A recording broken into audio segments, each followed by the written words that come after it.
சூழ்நிலை ரொம்ப நல்லா இருக்கும் எனக்கு இருக்கு. உழைப்பு, சிந்தனை, முயற்சி இதுதான் ஒவ்வொரு மனிதனையும் வெற்றி பாதைக்கு அழைத்து செல்லும்.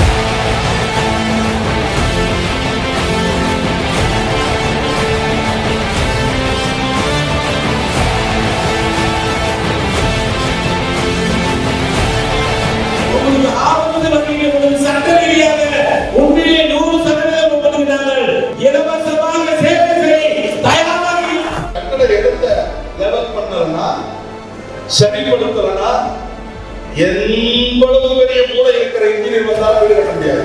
எத்தனை பேருக்கு வீடு கட்ட கடன் கேட்டால் வழங்குவதற்கு நான் இந்த வாக்கியம்